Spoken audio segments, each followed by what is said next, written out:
Blessed afternoon po muli mga kapatid. Indeed, it is a privilege again to stand before this pulpit to preach the Word of God. At nakaka-bless makita si Brother Christian kanina na very confident na mag-preach. Amen. So, na-bless po ba kayo sa message ni Pastor Chris? Sabi ko sa kanya, huwag madali kasi pwede naman part ko sana ngayon. So I would like to request everyone to stand and open their Bible. We'll be reading the book of Hebrews, chapter 4. We'll be reading verses 1 until verses 13, responsively. So I would request kung dun po sa may mga hawak ng Bible na i-open po natin ang Bible as we read responsively. At dun po sa wala, pwede po tayo tumingin sa screen na nasa harapan. Please say amen po. Kung nasa Hebrews chapter 4 verses 1 to 13, I would rather, until 13 we'll be reading. Reading now responsively. Let us therefore fear, lest a promise being left us of entering into his rest, any of you should seem to come short of it. For unto us was the gospel preached, as well as unto them, the word which did not profit them, not being mixed with faith in them that heard it. For we which have believed do enter into rest, as he said, as I have sworn in my wrath, if they shall enter into my rest, although the works were finished from the foundation of the world. For this came a certain place of the seventh day of his wise, and God will rest the seventh day from all his works. And in this place again, if they shall enter into my rest, See therefore it remaineth that some must enter therein, and they to whom it was first preached entered not because of unbelief. again, he limited a certain day, saying in David, today, after so long a time, as it is said, today if you shall hear his voice, harden not your hearts. For if Jesus hath given them rest, then would he not afterward have spoken of another day? There remaineth therefore a rest to the people of God. For he that is entered into his rest, he also hath ceased from his own works, as God did promise.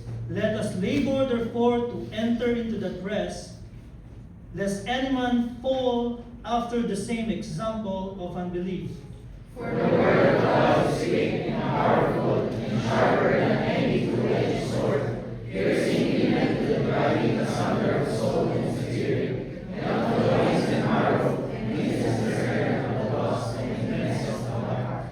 Altogether in verse 13, Neither is there any creature that is not manifest in his sight, but all these are naked and open unto the eyes of him with whom we have to do. Blessed be the reading of the Word of God. Let us pray.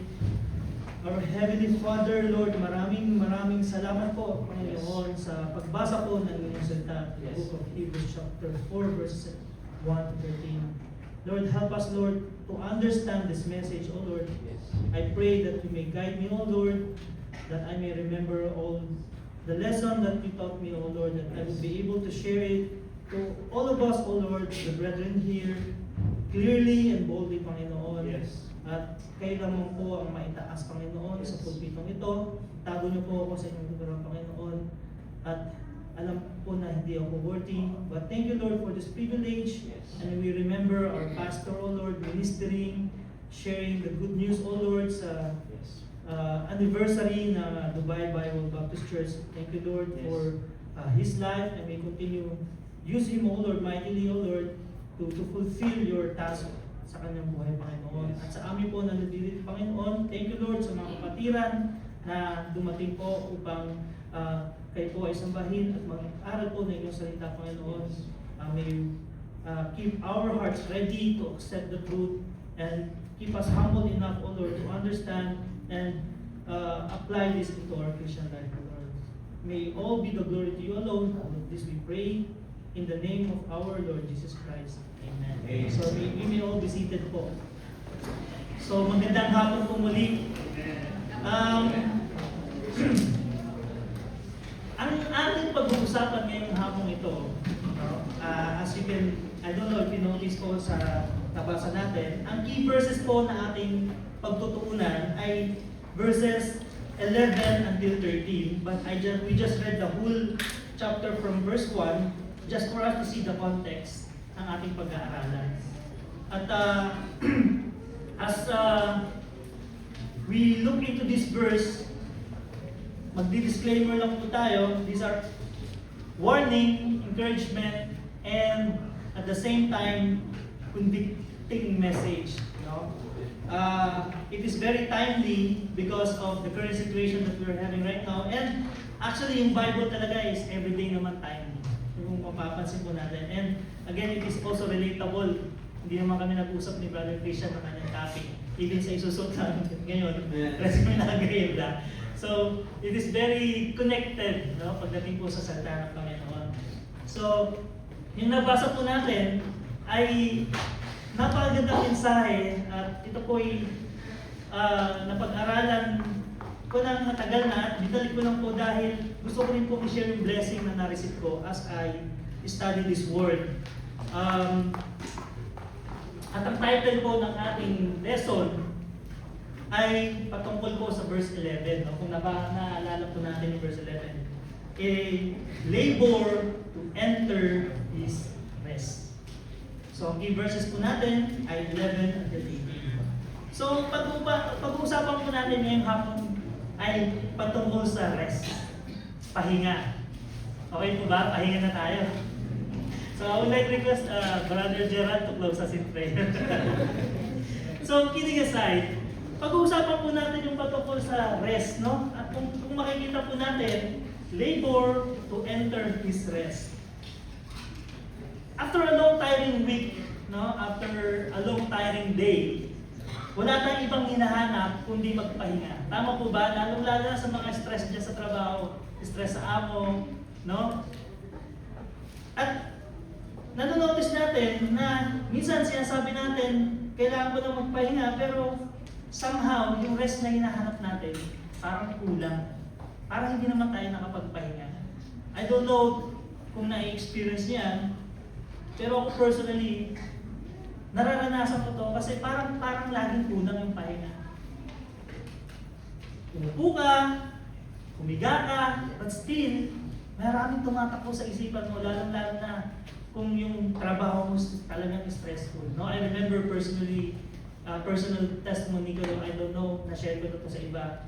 Nung bago ako sa work ko ngayon, yung current company ko ngayon, 4 years back or 5 years back, hanggang sa pagtulog ko, yung trabaho ko naiisip ko, to the point na nasusolusyonan ko yung issue, yung concern na nangyayari dun sa trabaho ko, at blessing in disguise, nagagamit ko siya as a solution the next day. So, ganun ka stressful, hanggang sa pagtulog mo, naalala mo yung stress sa trabaho. Alam mo, nakaka-relate kayo dito.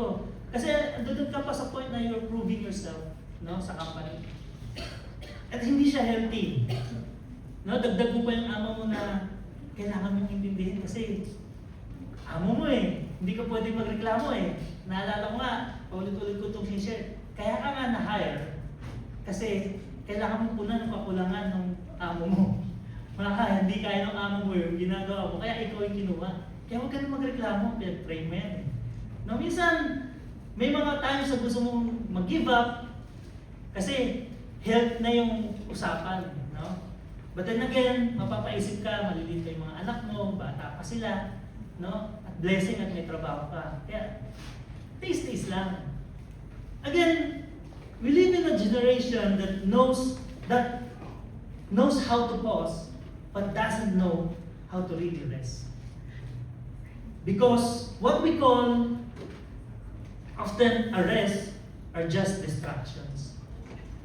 Like scrolling, social media, when you're tired. For example, kami, sa mga, I don't know kung nangyayari ito sa mga ibang nagtuturo. Pag nag-aaral tayo, or even sa devotion natin, Or sa mga prayer life natin, pag napagod tayo, konting scroll muna sa social media, hanggang nakapanood ka na ng mga reels, hanggang na-distract ka na.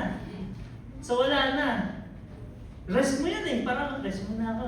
Or ano pa, watching, o sa telenovela, di ba? O sige sa weekend, wala kang ibang gagawin, mag-ano lang ako, Netflix and chill. Sabi mo wala kang gagawin. So, pagka nakapag-start ka ng isang series, alam mo ayaw mong pigilan yung next episode hanggang matapos mo. Hanggang wala ka ng tulog hanggang Sunday kasi tinapos mo yung buong series. Pagpasok sa Monday, dilat ka. Wala kang tulog.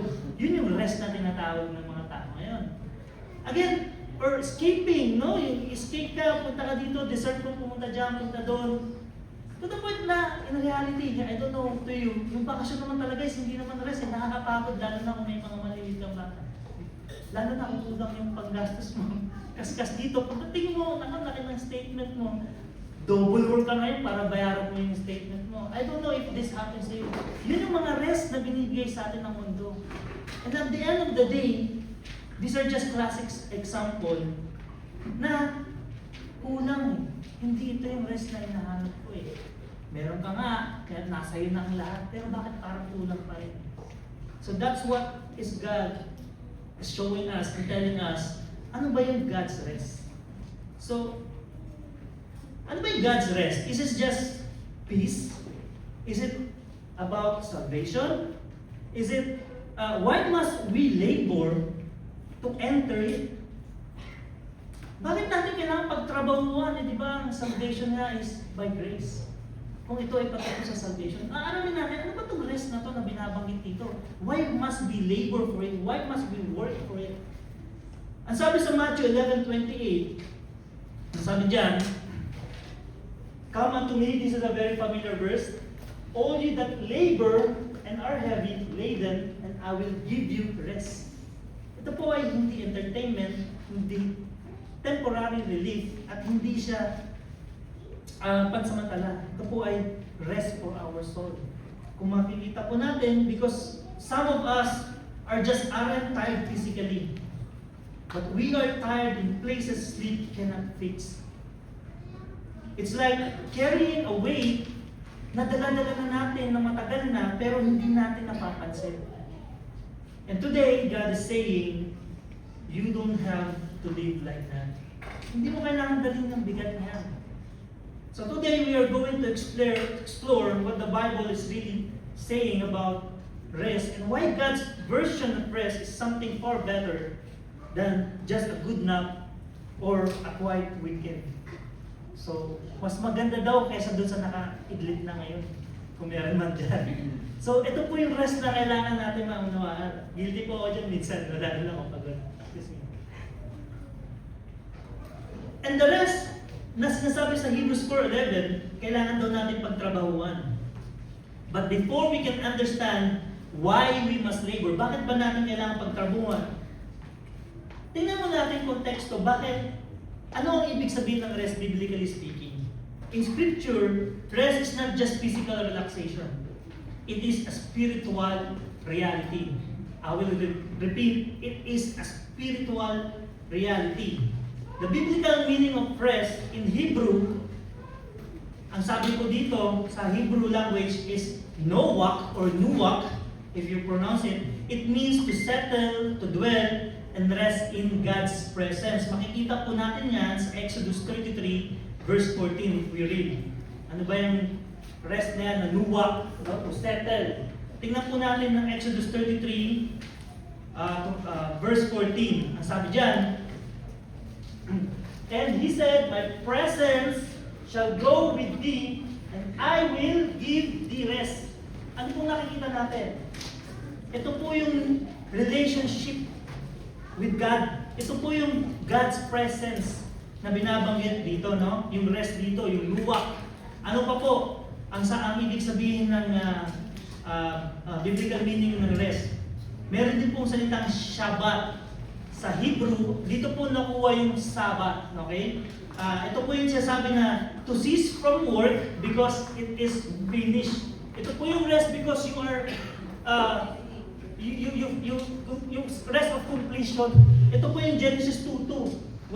When God rested on the seventh day, basahin po natin ang Genesis 2:2. And on the seventh day, God ended His work which He had made, and He rested on the seventh day from all His work which He had made. Hindi po ito rest dahil gusto nang mag-rest. Ito po yung dahil meron kang sense of completion. Ito po yung cease from work because it is finished.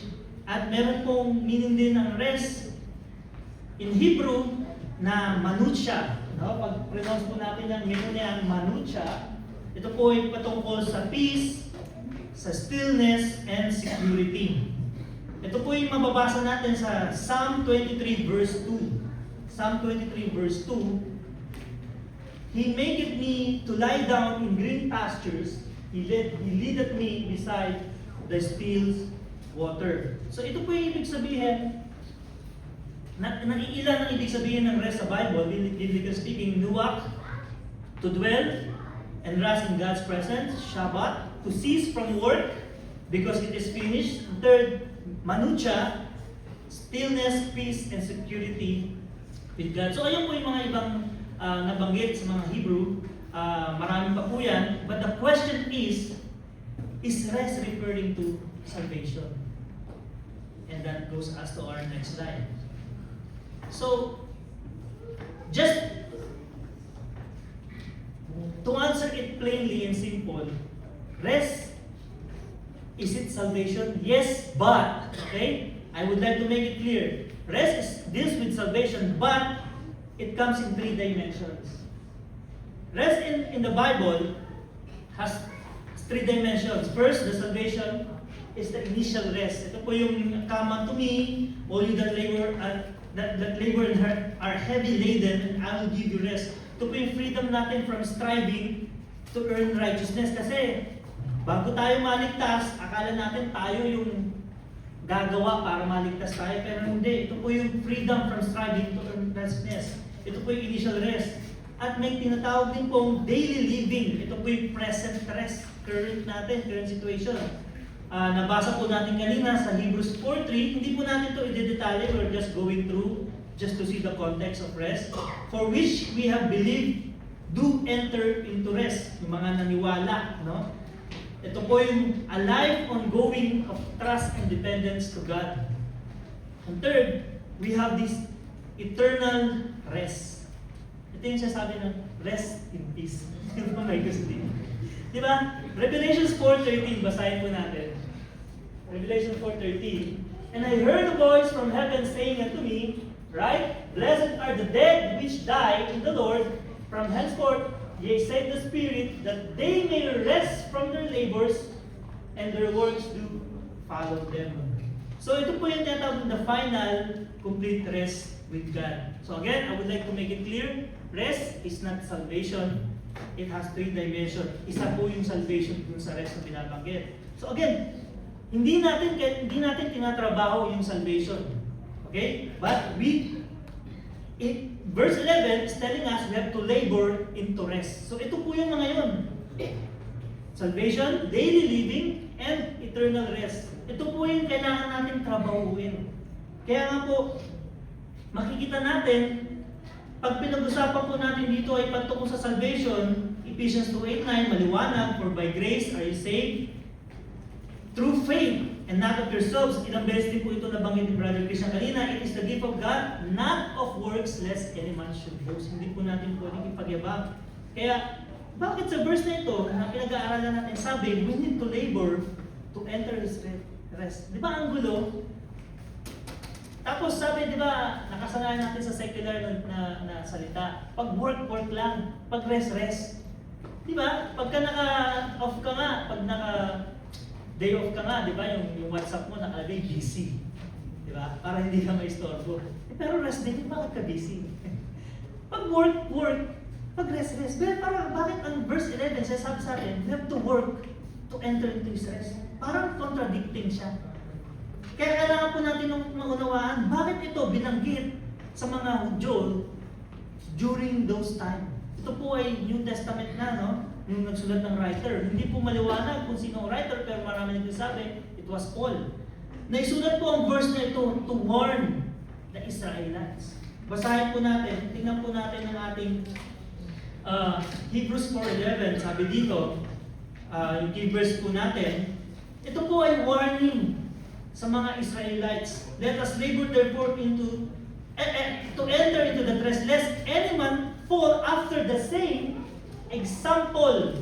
So meron ng example. Ang sabi pa sa Hebrews 4:2, for unto us was the gospel preached as well as unto them, yung mga sinigdan niya, but the word preached did not profit them.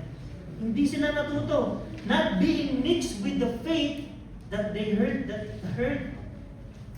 Sino tong example? Sino tong unto them, as unto them? At sabi rin sa Hebrews 3:9, sabi dito, Hebrews 3:9, so we see that they could not enter in because of unbelief. Sino tong they na ito? It's about those who were close to God but failed to enter because of unbelief. So, tingnan po natin ang example. Ito po yung mga Israelites as example.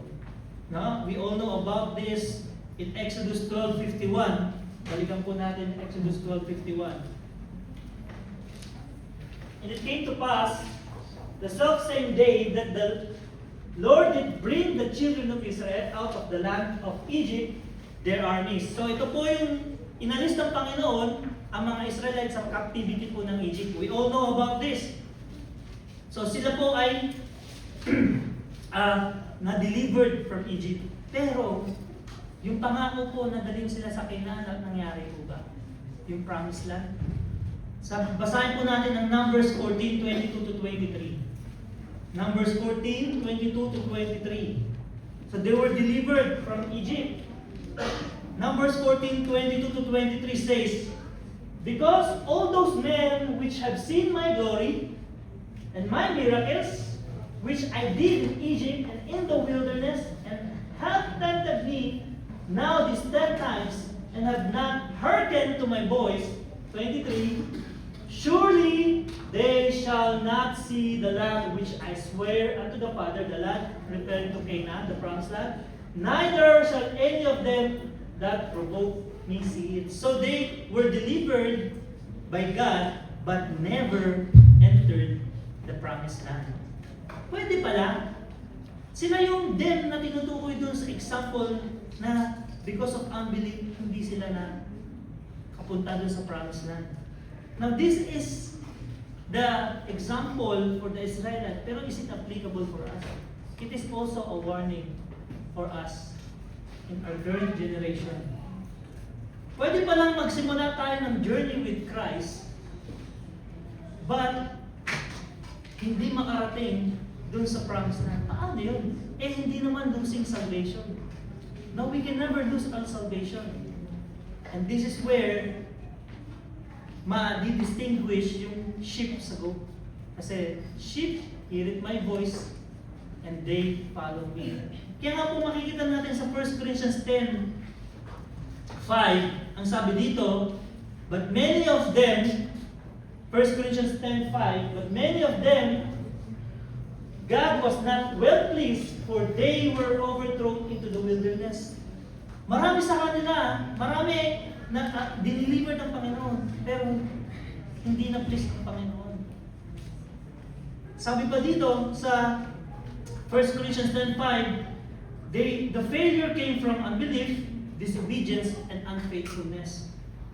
As a result, they were overthrown and did not reach the promised land. So what do we see here? Spiritual blessings are not enough. Ang desire po ng Panginoon sa buhay nating mananampalataya is yung consistent faith and obedience to God. Kailangan pala natin trabahuin yung faith. It is not how you start, ang sabi nga nila. It is how you live and finish that pleases God. Naalala niyo sinabi ni Pastor, yung pag namatay tayo doon sa pulpit na, doon sa sa lapida natin, may nakasulat na kung kailan ka nanganak, kailan ka namatay. Ang importante yung gitna yung dash kung ano yung ginawa mo during your lifetime. Yet, this these people, they fail fully to enter God's rest. Ang sabi sa Hebrews 4:1, let us therefore fear. It is a warning, matakot kayo, mag-worry kayo. Ang sabi dito, lest a promise being left us of entering into His rest, and any of you should seek to come short of it. Nangungusap dito yung writer doon sa mga Hudyo doon na kulang. You are coming short of that. You are coming short of it. God's promise of entering His rest is still available. That's the good news. Kasi, let us therefore, that's a promise. Di ba, pagka may nangako sa inyo, di ba, it's either tuparin mo yung pangako, mag-agree ka, at tuparin mo yung pangako na yon, at ma-achieve mo yung pangako na yon, kesa dun sa hindi ka mag-agree, wala kang mapupuntahan. Kasi, either hindi mo tinanggap yung yung kasunduan doon sa promise. Ito po yung sinasabi dito. Kaya nga po, this warning is to fear missing it through belief or neglect. Paano ba yung nade-develop yung unbelief, Brother Dennis? At ito, tanong ko rin paano na-develop yung unbelief? Kung ako'y ligtas na, is it, just for the context, ito pong verse na binasa natin ay para sa mga believer, para po sa mga follower. Pero paano na-develop yung unbelief kung ikaw ay ligtas na? Pwede pala yun. And we are warned. Baka ma-miss natin yung God's rest. Ang sabi dito, Hebrews 4:2, the word preached did not profit them because it was not mixed with faith.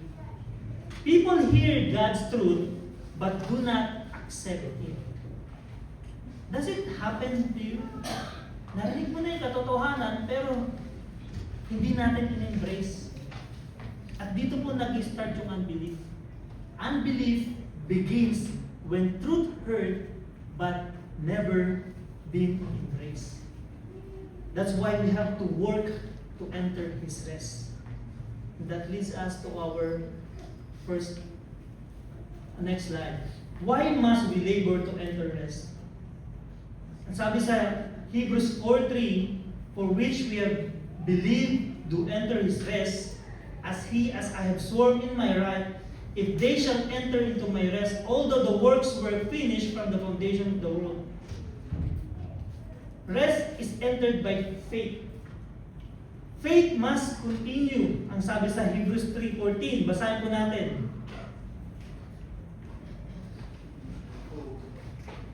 Hebrews 3:14, for we are made partakers of Christ if we hold the beginning of our confidence is steadfast unto the end.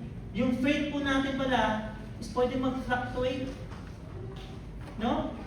Kaya ang sabi, ang encouragement sa atin, we have to hold it unto the end. We have to be steadfast.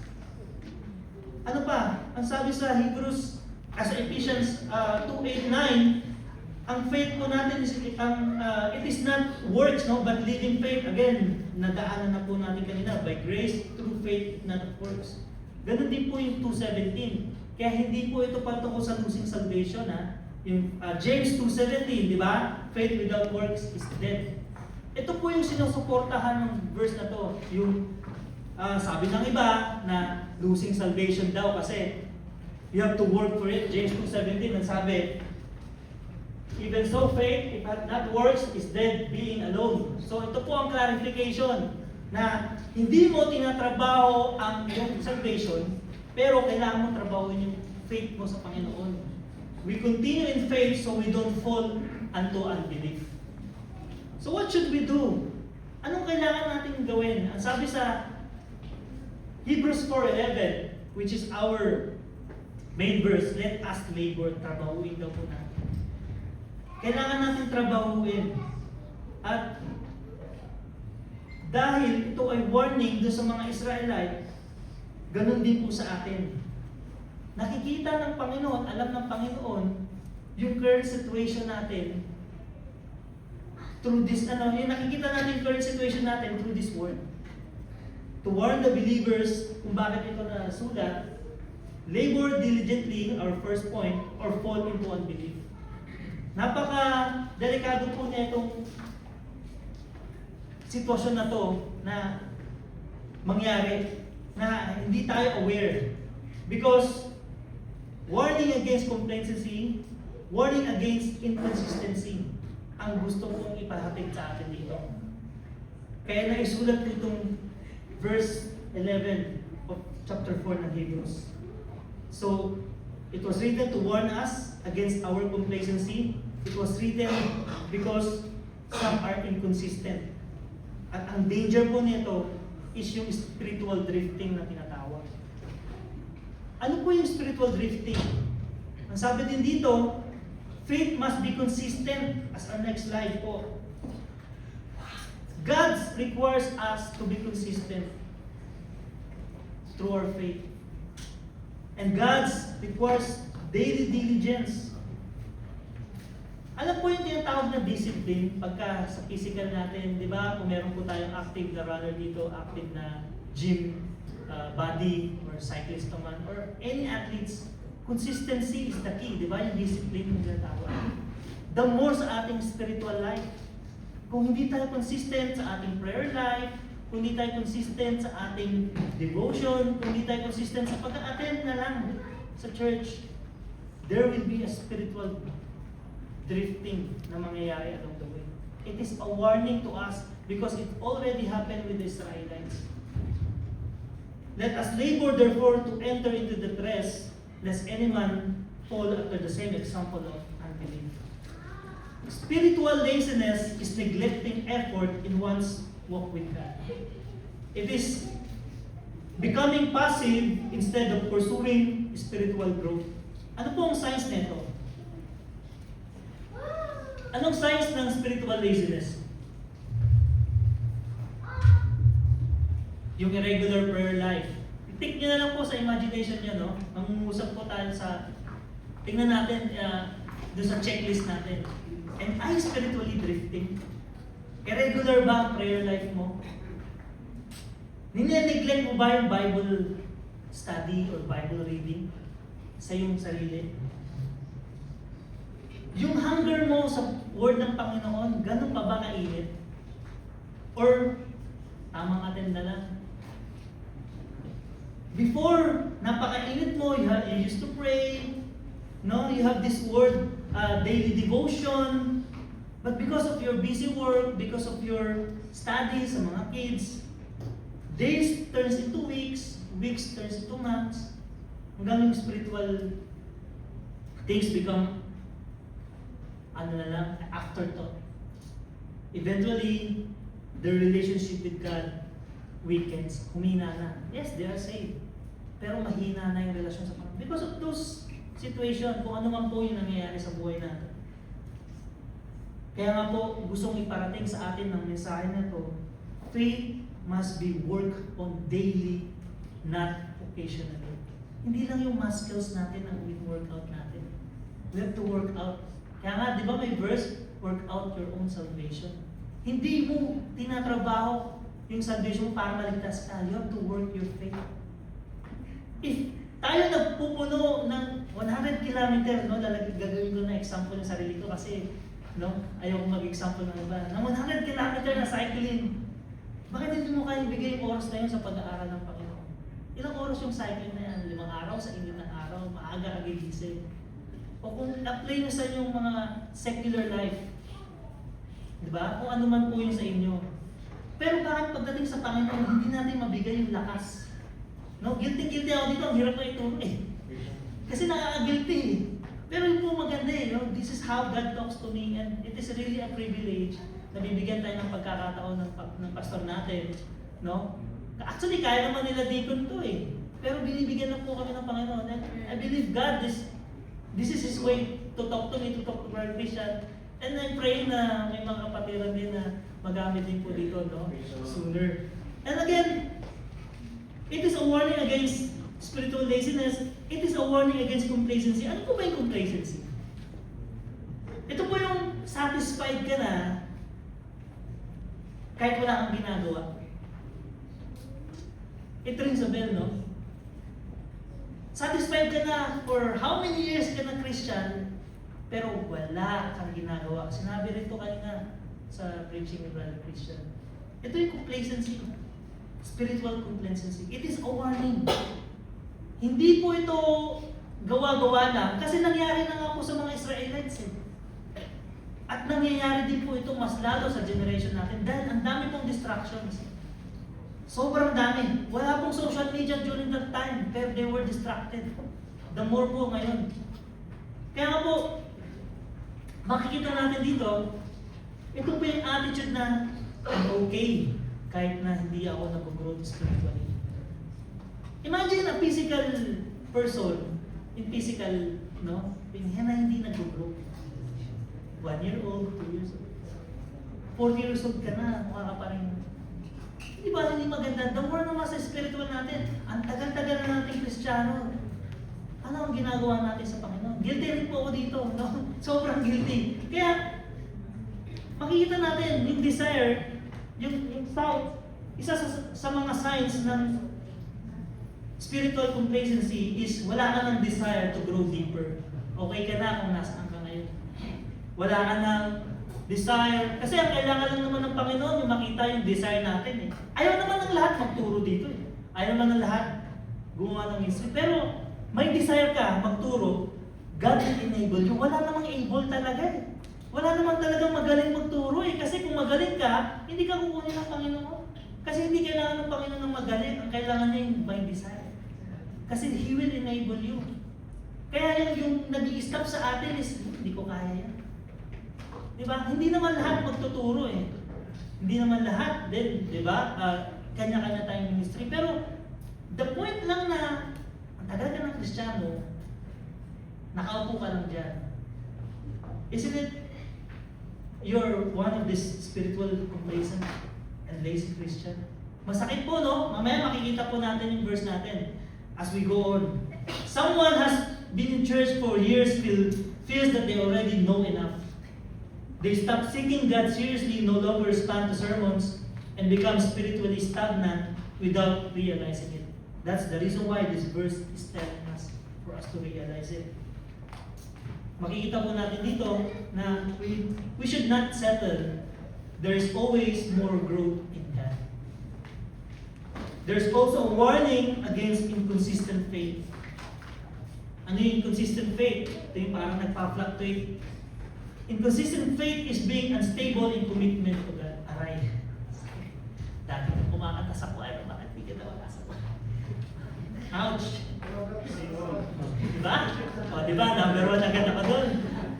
Lord, nabuyo na nga ako doon. Hindi talaga.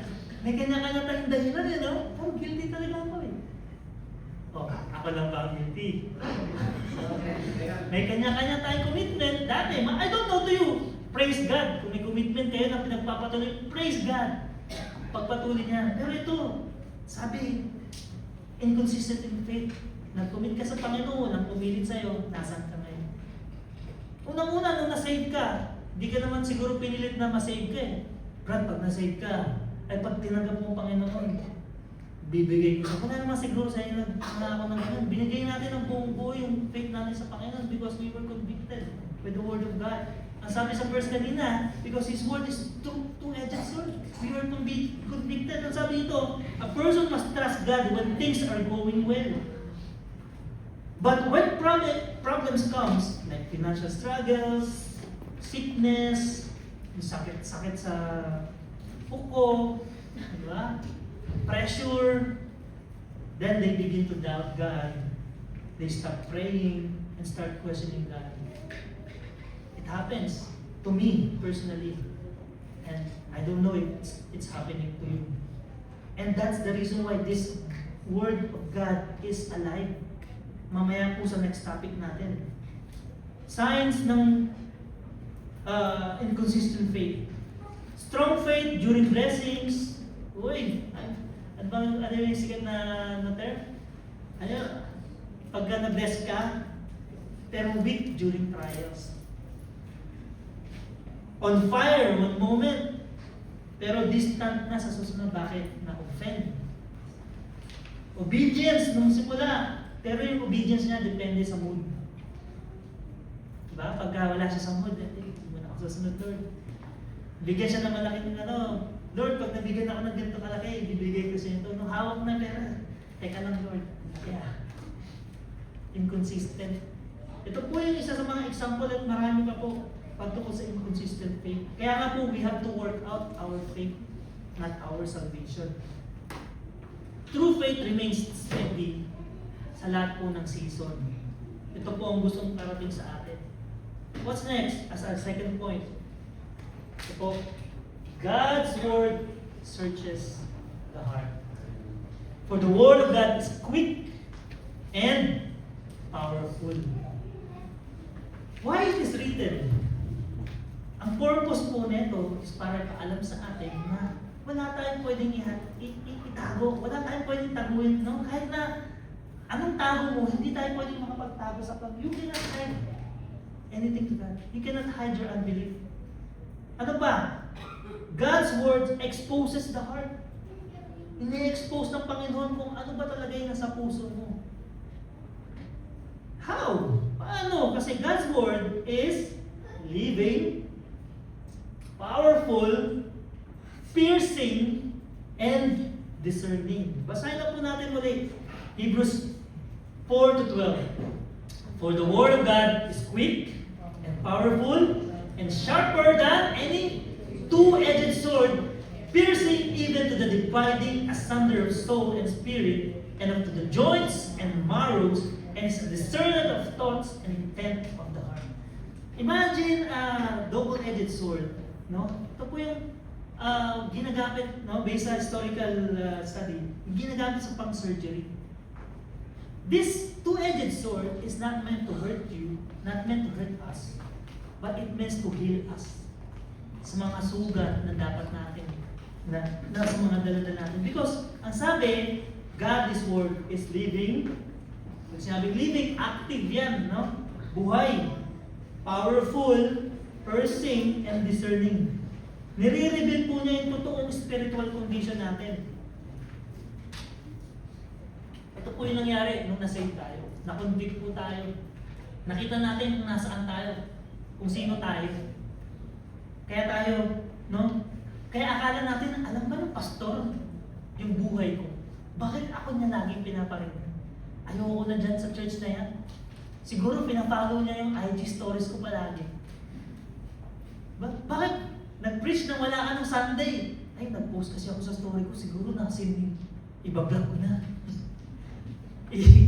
Yung settings ko, ipaprivate ko. Hindi po natin, hindi po, ang pastor wala nang time siguro mag-check pa ng mga social media baka nadadaanan, pero maliwanag po kasi sa ng Panginoon eh. He searched it. No, the word itself, no, it is quick, means alive, hindi po siya patay, hindi siya outdated. The quick word actively works in a life of a believer. Ang sabi nga dito, you cannot ignore the word of God. It continues to speak and work. Kahit na ano kung in denial moment mo dyan, kahit i-deny mo pa. Kaya nga, minsan ayaw na natin magbasa ng Bible, ayaw natin makinig ng preaching. Kasi we are all guilty. A person hears a sermon they have heard before, yet suddenly feels deeply convicted, showing that God's word is still alive and working. The word of God is powerful. Gaano ka-powerful? Kasi nabago ang buhay ko. Napaka-powerful. Imagine looking back kung sino ka dati. And I know, kayo rin. Looking back kung sino ka dati. Ang Diyos lang pala ang makapagbabago sa atin. Amen po ba? Wala namang iba eh.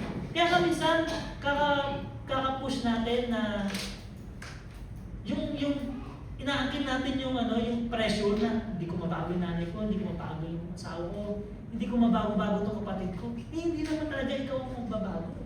Ang salita ng Panginoon eh. Ang responsibility lang natin is to share the Word of God, and the Holy Spirit will do the work. So, God, ganun ka-powerful ang Word of God kasi it can change life. At nakita po natin yan sa mga buhay ng mga Kristiyano na dating parang wala nang pag-asa pero ngayon ginagamit pa ng Panginoon bilang isang mensahero or kung ano man sa kanyang gawain. God's word is not just an information, it brings transformation. And we are all,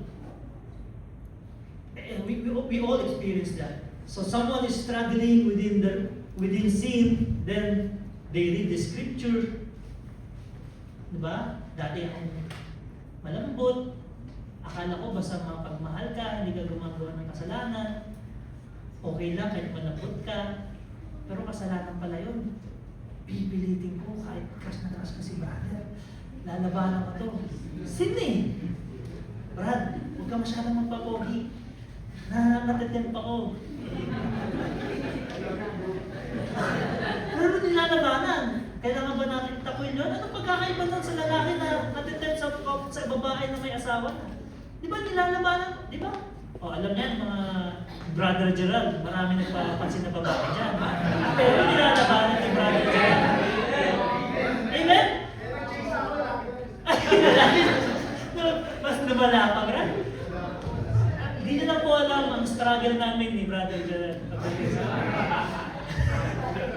Pinapalambot lang po natin ng konti kasi may nakikita akong nagre-rest na eh. Kaya mga example kita eh. Kidding, joke lang. So, again, the Word of God is what? Sharp and piercing. Sharper than any two-edged sword. It penetrates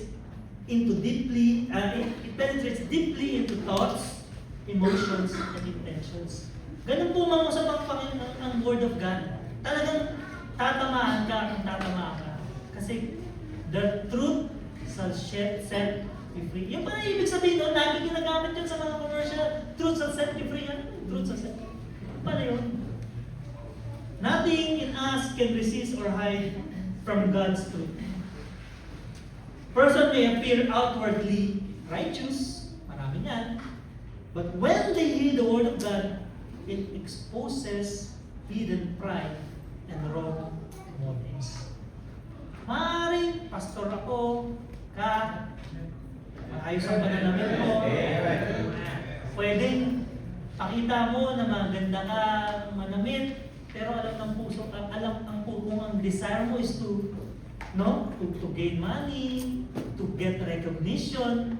Alam ng Panginoon, wala tayong pwedeng itawa. Kaya makikita natin, madidiscern mo bilang sa Kristiyano eh, kung totoo ba itong pastor na to or hindi.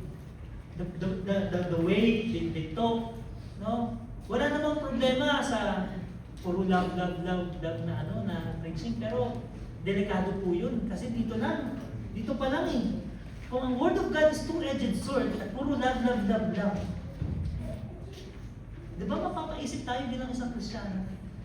Hindi ka man lang nakukonvict dun sa preaching niya. Okay lang yan. Love ka ng Panginoon. Kahit alam niya, ang ginagawa mo, namumuhay ka sa kasalanan. Yung po ang pinakamasaklap na mangyari dito sa isang buhay ng isang Kristiyano. Yung ginagawa mo yung effort mo, gumising ka ng umaga, nagbibigay ka ng tithes and offerings mo, pero walang laman yung tuhod doon natututunan. Kasi gusto mo, yung naririnig mo lang is yung gusto mo. Yung po ang pinakadelikado buhay ng isang tao. The Word discerns the heart, yung true intention, hidden attitudes, at yung inner struggles. God's Word doesn't just correct actions, it exposes the heart condition. Ito po ang in-expose ng Panginoon. For example, someone gives or serves publicly, but through the Word of God, na-realize niya na yung motive pala niya is recognition lang at hindi for the love of God. So this is a warning to believers. We cannot fake spirituality. We cannot hide sin, and we cannot ignore conviction. The Word of God will confront, correct, and reveal the truth.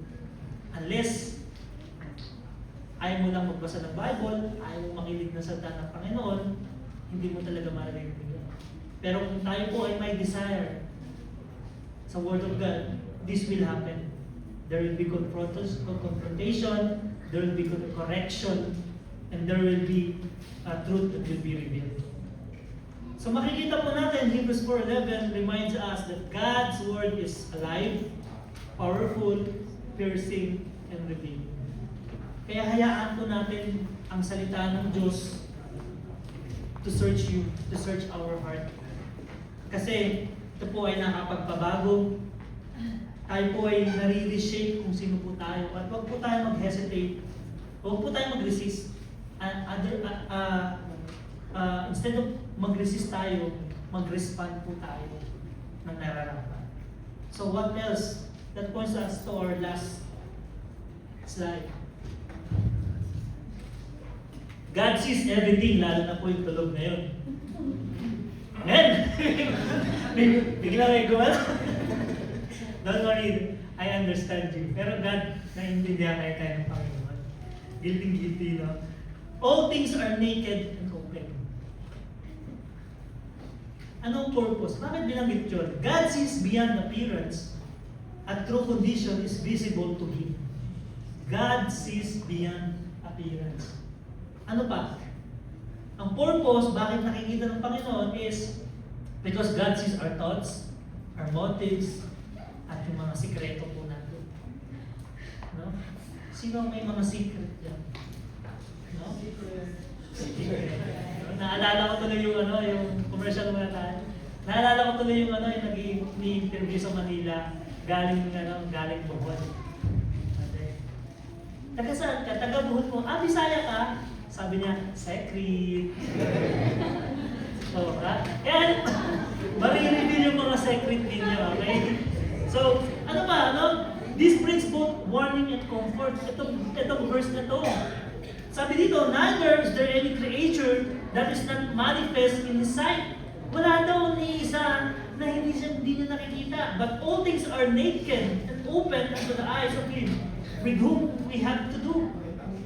This brings both warning and comfort. Bakit? Bakit warning at saka may comfort? No, bakit? Parang, pwede bang magkaroon ng comfort pag may warning? Alam niyo pag nag-warning yung missiles, di ba nakakaba-warning yun eh. Pero at the same time, comforted tayo. Bakit? We are sure that everything is under control. Di ba? Way of comfort yun. Makita natin dito, yung Hebrews 4:13 is the reality na kahit na ano pang in denial natin, na hindi tayo nagdidrift sa ating spiritual life, spiritual faith, hindi natin yung pwedeng itago sa Panginoon. Kaya nga po ang conclusion dito, to enter God's rest, kailangan po natin pagtrabahuan diligently. Stay consistent. We have to be consistent. Ito po ang encouragement sa atin. No? Encouragement sa atin, I have to be consistent. We have to submit to God's Word. Let it change you. The Word of God will change us. Kung ano may attitude na kailangan natin baguhin, only the Word of God will change you. No, kasi pag nanggaling sa tao, nakaka-offend eh. Pero pag nanggaling sa salita ng Panginoon, kahit na pastor na nagsabi niyan, salita ng Panginoon niyan, humble down yourself. Change that bad attitude kung ano man. And live openly before God. We have to walk in sincerity. Ito po ang kailangan nating matutunan at encouragement at the same time. Katulad po ng mga Israelites na nag-wander sa wilderness. Huwag naman sana sa generation natin, personally ako, ay isa sa mga nag-wander din sa ating spiritual life. And thank God, praise God for this word, because it is a warning for me personally. Na I have to do more for God. I have to do more for the Lord. I have to recommit my faith to God. Kasi pwede palang mag-fluctuate ang faith. Although I am saved, sabi nga, baka pagdating doon sa langit, sunog lahat ng reward ko. Hindi mo ba? Sabi, okay lang Brad, kahit wala akong reward. Ha? Di ba, minsan iba, hindi ko naman after yung reward eh. May Kristyano bang gayon na ganong klaseng attitude? Okay lang Brad, wala akong gagawin. Nasa langit naman ako eh. Ang hirap isipin na attitude ng isang Kristyano yung ganon. Di ba? It's between them and the Lord. So, the final challenge. as I close, I will close with this story. No? May dalawang magkapatid. Tawagin natin silang si ate at si kuya. Ate at si kuya. Magkapatid eh, bata. Sa probinsya sila, sa Bibinsya. Anong probinsya ka ba, Brother Gerald? Sa Bibinsya, okay? Naglalaro sila doon ng tirador, tapos naglagay sila ng can. Si ate na una tinamaan, tapos si Bunso, di tinamaan yung manok ni tatay, patay. Yari ka kay tatay, susubo kita sa akin ni ate. Takot na takot si Bunso. Huwag mo susubo kay tatay, pagsabog niya yun. Hindi pa siya isang araw, sabi ni tatay, anak, aalis na si tatay, magpupunta sa farm, mangangararo. Okay tay, ate, yung hugasan, gawin mo. Kuya, gusto yun yung maglinis ka ng bahay. Opo, tay. Ito yung sabi ni ate, oy, Bunso, naalala mo yung manok? Oo, kuya, bakit? Ay ate, bakit? Hugasan mo yung mga hugasan doon Tapos gawin mo yung susumbukin na kay tatay, gawin mo doon. Uy, sige kuya. Wala. So siya lahat gumawa nung gawaing bahay. Kapag si ate is, magliliwalay lang doon. The next day, gano'n na lang, malis sa tatay. Gawin niyo ganyan. May house chores ulit sila. Pero si ate, uy, so, alala mo yung manok? Okay, kuya. Sige, gagawin ko. Dumaan yung isang linggo, napagod si Bunso. Pagod na siya, wala na siyang rest. Sabi niya, kausapin na si tatay. Kinausap niya si tatay. Natatakot, siyempre, Bunso. Imagine niyo yung bata. Bakit na? Sasabihin po ko sa inyo. Ano yun? Na aksidente ko pong natama ng tirador yung pangsabog niyo. Tapos, yung mukha ni tatay hindi galit. Hindi po kayo galit tayo? Hindi na. Bakit po? Nakita ko yun Ando doon ako sa bintana ng mubo natin nung nangyari. Naka-relief ngayon siya. Relief siya. Nakita ko yung pangyayari, yung buong pangyayari, anak. Huwag ka na mag-alala. Patawad po tayo. So, humingi ng patawad. So, imagine yung stress na pinagdaanan ng Bunso. Imagine, yung tinatago niya. Nakita niyo yung realization? Tayo minsan bilang Kristiyano, meron tayong tinatagong burden, sin, wrongdoings na nagbibigay sa atin ng stress, nagbibigay sa atin ng mabigat na pakiramdam kasi hindi natin kayang bitawan, hindi natin kayang i-repent sa Panginoon. Nakagawian na kasi natin. Pero alam natin mali. And as we go older from our teenager, narinig mo na mali ito anak, mali ito. Pero dahil sa atigasan ng ulo mo, ayaw mong bitawan yung bigat na yan. Parang may bigat na, may bag na dala-dala na lang. At ayaw mong bitawan, pero nung time na binitawan mo, what a relief, what a rest. At yun po yung binibigay sa atin ng Panginoon dito. This warning is for us to remove that burden. Kung ano man yung unbelief na dala-dala natin. Bilang sa Kristiyano, at bilang isang anak ng Diyos. So, brethren, I will close with this message. So, ask yourself, am I drifting or striving? Nagdidrift na ba yung pananampalataya ko sa Panginoon? Again, it's not about losing salvation, but nagdidrift na ba yung faith ko sa Panginoon because of my current situation? Or am I still striving? Is God's words really changing me? Or I'm neglecting? Am I living honestly before God? Ito po yung mga tanong, personal question ko actually. Itong conclusion na to. I don't know how to end this, but I ask myself this question. And maybe, tanong yun po ninyo po. So again, it's between you and the Lord. If you're living a double life, be honest with yourself and with God. Living divided will drain you spiritually and emotionally. What's hidden will eventually surface. but grace is available. Repent sincerely, not just in words, but in action. Turn away from what's pulling you apart and strive to live with integrity. God doesn't expect you to fix everything instantly, but He does call you to walk in truth. A blessed afternoon po mga kapatid. Let us close in prayer. May I request everyone to stand.